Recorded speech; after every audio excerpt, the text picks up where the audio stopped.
Hi guys, মই যে উপস্থিত বিশ্বনাথ জিলাৰ যি বৰগাং স্থিত ঠাইত টো হল বৰগাং ৰিভাৰ বুলি কোৱা হয়।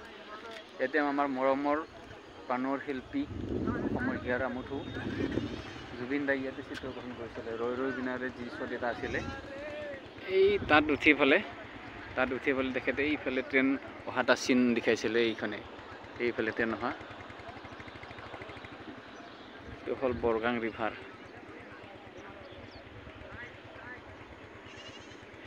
সেইখন দলঙৰ পৰা জুবিন দাই ইয়াত উঠিছিলে, এই চুকত তাত উঠি পেলাই এই তাৰ ভিউটো আনিছিলে। এইফালৰ যিটো দলঙৰ ভিউ, সেইটো ভিউ আনিছিলে। কি সুন্দৰ এটা পৰিৱেশ আছিলে।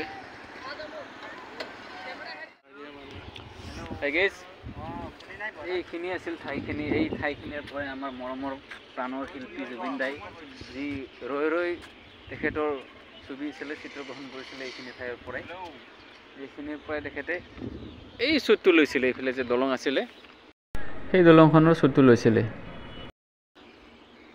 এইফালে ট্ৰেইন আহিছিলে, সেইখন দলঙৰ পৰা লৈছিলে। এইখন দলঙৰ পৰা জাষ্ট এনেকৈ।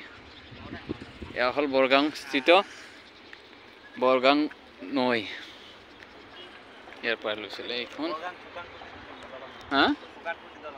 শুকানখুটি, এইটো হ'ল শুকানখুটি দলং বুলি কয় এইখনক ন? বহুত দিন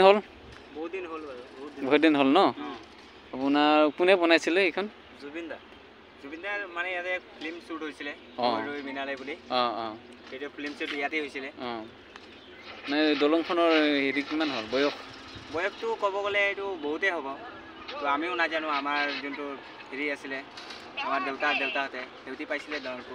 আমাৰ জনামতেতো এইটো বানপানী অহাৰ সময়তে তেতিয়াই গছ ভাঙি পেলাই ভাঙিছে বুলি গম পাইছিলোঁ।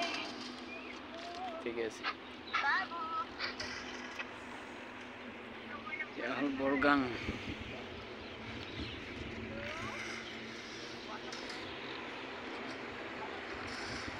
তো ধুনীয়া সুন্দৰ পৰিৱেশ, চাৰিওফালে সুন্দৰ।